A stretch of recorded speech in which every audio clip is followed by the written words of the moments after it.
रहीम अस्सलाम वालेकुम। मैं हूं आपकी मेज़बान एनी बाजा और आप देख रहे हैं प्रोग्राम इख्तिलाफ। अपने तमाम देखने वालों को खुशामदीद कहेंगे। आज जो हम डिस्कस करने लगे हैं, जो हमारे टॉप टॉपिक्स हैं और जो टॉप इश्यूज़ हैं, वो मैं बताती चलूं कि शंघाई ताउन तंजीम का सरबराही इजलास इक़्तिसादी सकाफ़ती ताल्लुक़ को फ़रोग़ देने के लिए क्या कुछ हुआ जा रहा है, इसके बारे में बात करेंगे। जैसा कि शंघाई ताउन तंजीम CSO के रुकन ममालिक के रहनुमा आइंदा हफ्ते विफाकी दारुल हुकूमत में सरबराहन हुकूमत की कौंसल CHG के 23वें इजलास के लिए बुलाएंगे, जिसका मकसद इलाक़ाई इक़्तिसादी ताउन को आगे बढ़ाना और समाजी और सकाफ़ती को मजबूत बनाना है, ताकि हमारा मुल्क तरक्की का ज़ामिन हो सके। और इसके बाद जिस स्टोरी पर हम बात करेंगे वो है पाकिस्तानी आवाम की गहरी दोस्ती और मेहमान नवाजी से बहुत ज़्यादा मुतासिर किया, जो कि चीनी वज़ीर आज़म कह रहे हैं कि पाकिस्तानी आमद के बाद चीनी वज़ीर आज़म ली चियांग ने अपने पैगाम में कहा है कि शंघाई ताउन तंजीम सरबराहन हुकूमत की 23वीं मीटिंग में शिरकत करने और वज़ीर आज़म शहबाज शरीफ की दावत पर पाकिस्तान का दौरा करने पर बेहद खुशी हुई है। इसके बाद जो स्टोरी हमारे सामने आती है, जिस पर हम डिस्कस करेंगे, वो है चीनी तिजारती वफ़द का FPCCI का दौरा, दो तरफा तिजारत पर तबादला ख्याल, और उस तबादला ख्याल में क्या होगा ये सब हम अब जानेंगे अपने प्रोग्राम में। और उसके बाद हम डिस्कस करेंगे मुल्क और सूबे की तरक्की के लिए तमाम सियासी जमातों को किरदार अदा करना होगा, जो कि गवर्नर खैबर पख्तूनख्वा कह रहे हैं। इस पर भी बात करेंगे। तो हमारे साथ जो हमारा पैनल इस टाइम रेडी है, उसमें है एनालिस्ट सैयद अलवी साहब, और उनके साथ साथ फजल अवान हुसैन साहब, जो कि कॉलमिस्ट भी हैं और तज़िया निगार भी हैं, और हमारे साथ तज़िया निगार हैं आसमा वदूद। आप सबको खुशामदीद कहते हैं, अस्सलाम वालेकुम, और अपने वक्त का बहुत बहुत शुक्रिया। अलवी साहब, सबसे पहले तो मैं आपसे पूछूंगी कि जिस तरह हम बात कर रहे हैं कि शंघाई ताउन की तंजीम और सरबराही के बारे में हम अपडेट्स देख रहे हैं, और बड़ा अच्छा लग रहा है कि सब लोग यहाँ पर मौजूद हैं, और बड़े सालों के बाद हमारे मुल्क पाकिस्तान में हर जगह जो बैड न्यूज़ सुनते थे और बड़ी खुशी की न्यूज़ आ रही है, और जैसे जैसे हम देख रहे हैं हम सब के चेहरों पर जो एक लहर दौड़ गई है, उसके बारे में क्या कहेंगे आप? आपने ठीक कहा। जैसे शंघाई ताउन तंजीम का इजलास, सरबराही इजलास, जो कल से पाकिस्तान के दारुल हुकूमत इस्लामाबाद में शुरू होने जा रहा है, ये एक ड्रीम है पाकिस्तान के लिए, और एक आलमी तनाज़र में एक बहुत बड़ा मौका है कि पाकिस्तान ने अपने आप को साबित करना है। और हमारे लिए बहुत खुशी की बात है कि 8 सरबराहान ममलकत, जिसमें इंडिया के वज़ीर ख़ारजा आ रहे हैं, बाकी 7 ममालिक के सरबराह, ये हमारे लिए बहुत ही अच्छी बात है। ये जो तंजीम है SCO, बेसिकली ये सियासी, इक़्तिसादी और सिक्योरिटी के अमूर को मुल्कों को करीब लाने के लिए बनाई गई है, जिसका क़याम 2001 में अमल में आया था। ये पहले तो 5 ममालिक के ऊपर मुश्तमिल थी, जिसको शंघाई 5 कहते थे। बाद अज़ां दूसरे ममालिक और ख़ास तौर पे पाकिस्तान और भारत की शमूलियत के बाद ये एक बड़ा इलाकाई फ़ोरम बन गया है, और इस इलाकाई फ़ोरम के ऊपर काफ़ी पहले सरबराही इजलास हो चुके हैं, और इस दफ़ा ये हमारे पास इस्लामाबाद के अंदर मुनक्कद हो रहा है। देखिए, जैसे ये कहा जाता है कि जी पाकिस्तान के अंदर दहशतगर्दी है, हालात अच्छे नहीं हैं, मामलात ऐसे ठीक नहीं है, लेकिन ऐसे हालात के अंदर जैसे हम ये सरबराही इजलास मुनक्कद करने जा रहे हैं, तो ये हमारे लिए बहुत ही खुशी की बात है। और इसके साथ साथ ये हमें मौका भी मिलेगा कि हम 8 ममालिक जो है वो आपस में मिल बैठ के ख़ास तौर पर इक़्तिसादी मामलात के ऊपर अपने जो तावन है उसको बढ़ाएंगे, फिर सिक्योरिटी के मामलात को आगे बढ़ाएंगे। इस मौके के ऊपर पाकिस्तान को ये मौका मिला है कि ये चीन, रूस और भारत के साथ अपने ताल्लुकात को और बेहतर बनाएगा। चीन के साथ तो हमारे मिसाली ताल्लुकात हैं, उसका तो कोई ऐसा मामला नहीं है, लेकिन बहरहाल इक़्तिसादी तौर पे हमें चीन के साथ मज़ीद आगे बढ़ना होगा। और आप देख रहे हैं कि जैसे चीनी वज़ीर आज़म ने आज जैसे इंटरनेशनल एयरपोर्ट गवादर में इफ्तिताह के मौके पर कहा कि हमें पाकिस्तान की जो तरक्की है वो बहुत अजीज़ है, और ये हमारे लिए बहुत खुशी की बात। और उसने फिर ये भी तारीफ़ की कि पाकिस्तानी अवाम जो है वो बहुत अच्छे हैं, और पाकिस्तानी जो हुनरकार है वो बहुत अच्छी है, और हमारे चीनी हुनरमंदों के साथ मिल के उन्होंने गवादर के हवाले से बहुत अच्छा काम किया है। हमारे लिए ये एक बहुत बड़ा मौका है कि हम अपने आप को साबित करें कि हम एक बहुत एक आगे बढ़ने वाली कौम है, और हम इक़्तिसादी तौर पर इन 8 ममालिक के साथ अपने मामलात को आगे बढ़ाएंगे। ये खित्ते की सूरत हाल के तनाज़ुर में अगर देखा जाए तो एक बहुत ही अहम कॉन्फ्रेंस है, और इसमें देखें कि जो इलाकाई अमूर हैं जैसे इंडो पाक तल्लकात है, अफ़गानिस्तान के मामलात हैं और चाइना के साथ हमारी तिजारत है, अगर हम बहुत अच्छे तरीके से अपनी प्ले करते हैं, इसके अंदर हम अपनी बॉल अच्छी प्ले करते हैं, तो फिर इंशाल्लाह हमें उम्मीद है कि इस कॉन्फ्रेंस से पाकिस्तान इक़्तिसादी तौर पर बहुत आगे जाएगा और आलमी सतह पर पाकिस्तान की एक नेकनामी होगी। ये एक बहुत अच्छी बात है कि पाकिस्तान के अंदर इस लेवल की सरबराही कॉन्फ्रेंस हो रही है और हमें एक मौका मिल रहा है कि हम अपने मुल्क के इक़्तिसादी मामलात को और सिक्योरिटी के मामलात को और जो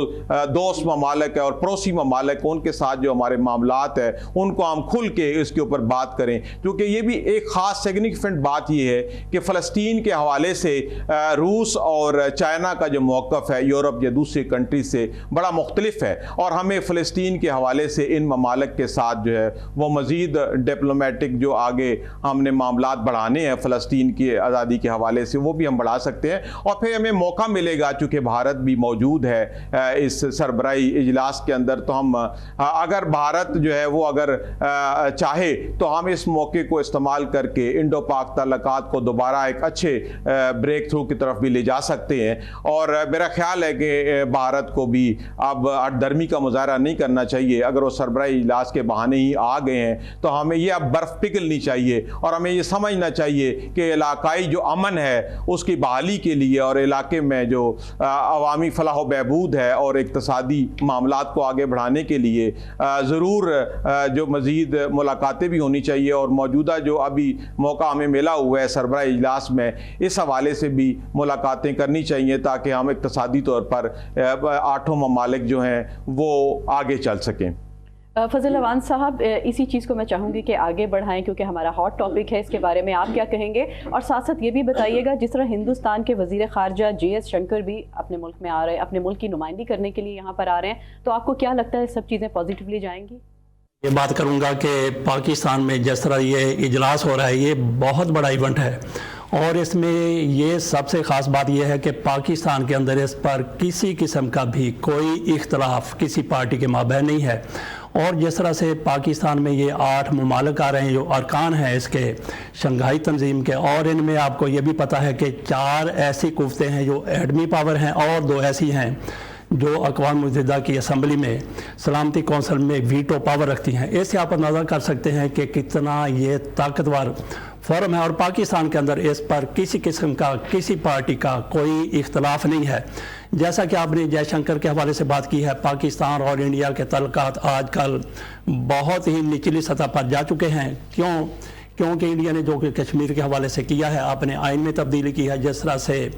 मकबूजा कश्मीर पर उन्होंने अपने कब्ज़े को मज़ीद मजबूत बना लिया। पाकिस्तान और इंडिया के आपस में तल्लुकात बिल्कुल ख़त्म हैं। इसके बावजूद इंडिया का पाकिस्तान में आ जाना, बेशक उनके वज़ीर ख़ारजा हैं, ये एक पॉजिटिव साइन है। तो इन चीज़ों को आगे बढ़ाया जा सकता है। तो कश्मीर के हवाले से अगर भारत थोड़ा सा पीछे चला जाए, थोड़ा सा पसपाई इख्तियार कर ले, तो पाकिस्तान और इंडिया के तल्लुकात बेहतरीन हो सकते हैं। तो बाकी यहाँ तक इस फोरम का तल्लुक है, तो इसके ज़रिए मेरा ख्याल है कि दुनिया को एक बहुत ज़बरदस्त किस्म का पॉजिटिव मैसेज भी जाएगा। तो बाकी मैं यहाँ पे चलते चलते ये भी बात करता जाऊँ कि इक़्तिसादी हवाले से, पाकिस्तान की मईशत के हवाले से हमें बहुत बड़ी बड़ी उम्मीदें हैं। इस फोरम से भी हैं और दीगर कई और भी फोरम्स हैं उनमें से उन पर भी हैं, लेकिन मैं यहाँ पे इस हकीकत का अदराक करते हुए उसको मैं आपके सामने रखता हूँ कि अगर पूरी दुनिया की मईशत, अगर पूरी दुनिया ये ममालिक और इसके अलावा भी पाकिस्तान के अंदर इन्वेस्टमेंट करना चाहें, लेकिन पाकिस्तान उस वक्त तक तरक्की नहीं कर सकता जब तक हमारे अंदर के हालात बेहतर नहीं होते। इसको मैं मज़ीद आसानी से यूँ समझा सकता हूँ, बयान कर सकता हूँ कि पाकिस्तान में सारे के सारे दरख्त चांदी के हो जाएं और पाकिस्तान के सारे पहाड़ सोने के हो जाएं, उसका मुझे आपको पाकिस्तानियों को कोई फ़ायदा उस वक्त तक नहीं है जब तक पाकिस्तान से करप्शन ख़त्म नहीं हो जाती। इसी तरह से पूरी दुनिया पाकिस्तान में आके इन्वेस्टमेंट करे, लेकिन जब तक पाकिस्तान के इक़्तिसादी हालात, लेकिन जब तक पाकिस्तान के सियासी हालात वो मुस्तहकम नहीं होते तो कोई इसका फ़ायदा नहीं हो सकता। और मुझे ये यकीन है कि पाकिस्तान की आज की हुकूमत, पाकिस्तान के आज के इदारे, पाकिस्तान की सारी सियासी पार्टियां वो हुकूमत के अंदर हैं या नहीं हैं, अगर वो मिल बैठती हैं और मिल बैठेंगी पाकिस्तान के लिए, तो पाकिस्तान इंशाअल्लाह ताला बूस्ट करता हुआ नज़र आएगा। अच्छा आसमा, आपकी तरफ आएंगे और मैं चाहूँगी इस पे मज़ीद डिस्कशन हो कि यहाँ पर 10 से 9 ममालिक जो हैं हमारे मुल्क में हैं और यहाँ पर चंद दिन तक वो यहीं पर ही होंगे, बहुत ज़रूरी डिस्कशंस होंगी और बहुत चीज़ें मंजर आम पर हमारे लिए आएंगी, तो आप क्या कहेंगी इसके बारे में? बहुत गोल्डन अपॉर्चुनिटी है, वो अपॉर्चुनिटी है जो पाकिस्तान जरूरत है। हम लोग बेसिकली अपना हम आसमा की आवाज कम आ रही है, कम आ रही है, आपकी आवाज बहुत ज्यादा कम आ रही है।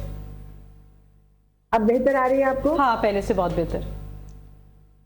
अच्छा, इसमें हमारे पास जो प्राइमरी फोकस होना चाहिए ना, वो ये होना चाहिए कि हम इस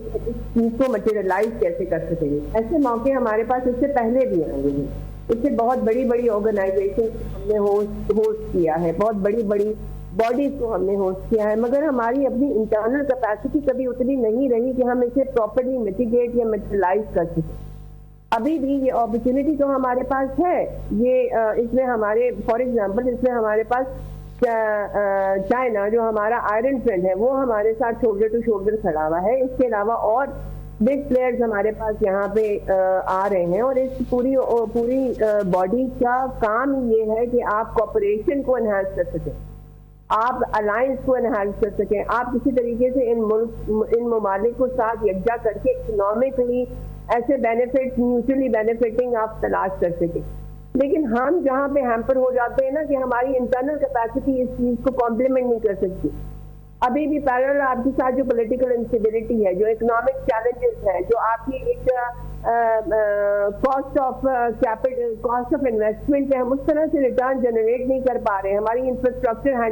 हैंडीकैप्स है, करप्शन के हमारे पास प्रॉब्लम है, ये सब चीजें इस किस्म की जो अपॉर्चुनिटीज है इसकी स्कोप को लिमिट कर देती है। अब यहाँ पे फैबुलस अपॉर्चुनिटी है, हम दोबारा इंटरनेशनल स्क्रीन पे अपनी फुल ग्लोरी के साथ नजर आएंगे। हम बेहतरीन, वी आर एक्सीलेंट होस्ट। यहाँ से हमारे तमाम जितने भी मेहमान हैं दे विल बी लाइक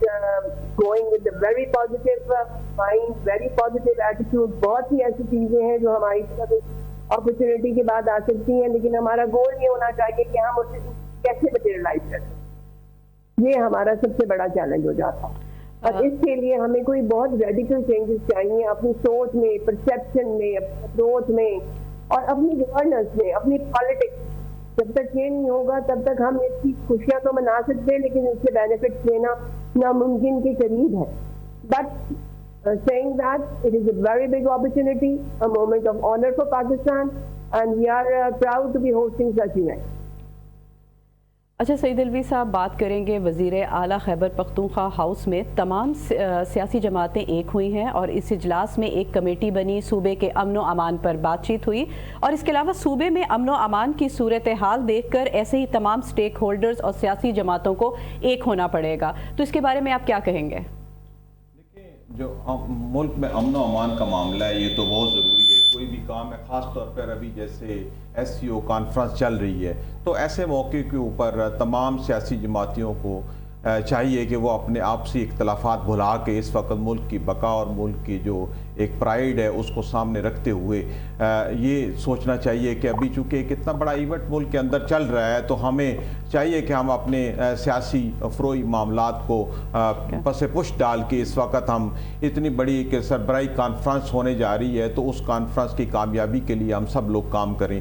अब इस हवाले से थोड़ा सा मैं ये भी कहना चाहूँगा कि जैसे ये PTI और दूसरी जमातें, ख़ासतौर पर PTI जो इस वक्त ये जलसे जुलूस करना चाह रही है, ये इस मौके के ऊपर इंतहाई नामुनासिब है। ऐसे मौक़े के ऊपर अगर कोई प्लान है भी तो उसको मौखर कर देना चाहिए, चूँकि देखें एक आध मुल्क का तो सरबराह नहीं आ रहा, 8 ममालिक के सरबराहान आ रहे हैं और हमें बहुत उम्मीद है कि इस सरबराही इजलास के अंदर हमें हमारी जो इक़्तिसादी सूरत हाल है उसको बेहतर बनाने के लिए काफ़ी मुआहदे होने जा रहे हैं। काफ़ी ममालिक के साथ, भारत के साथ ताल्लुकात बढ़ाने के लिए शायद बर्फ़ पिघलने जा रही है, तो ये बहुत एक नाजुक मामला है, बल्कि ये एक इलाकाई सतह के ऊपर एक इतना बड़ा एक सरबराही इजलास हो रहा है। तो ऐसे मौके के ऊपर तमाम सियासी जमातों को अपने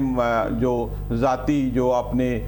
जो इख्तलाफात हैं उनके पसे पुश डालकर इस वक्त, ये ठीक है गवर्नर KP ने ये ठीक कहा है कि इस वक्त मौका नहीं है कि ऐसे मौके के ऊपर ऐसी कोई गड़बड़ी की जाए जिससे खुदा न खास्ता आलमी सतह पर पाकिस्तान की बदनामी हो चुकी। एक बहुत बड़ा इवेंट होने जा रहा है, ये हमारे लिए बहुत एक खुशी की बात है और हमारे लिए अपॉर्चुनिटीज़ लेके आया है। लेकिन अब देखना ये है कि इन अपॉर्चुनिटीज़ को हमने अवेल भी करना है। अगर इस तरह के कोई मुआहदे हो जाते हैं, हमें अपना इंफ्रास्ट्रक्चर बेहतर करना होगा, अपने कवानीन में तब्दीली लानी होगी जो कि इक़्तिसादियात के लिए बेहतर हो, हमारे मामलात को आपस में मुल्क के अंदर इंफ्रास्ट्रक्चर बेहतर करना होगा। तो इसलिए ज़रूरी है कि इस तरह की जो कॉन्फ्रेंसेज होती हैं इनका इनेकाद हो और हम ज़्यादा से ज़्यादा इससे फ़ायदा हासिल करें। इस पर मज़ीद बात करेंगे। यहाँ पे हुआ जाता है ब्रेक का टाइम, हमारे साथ रहिएगा।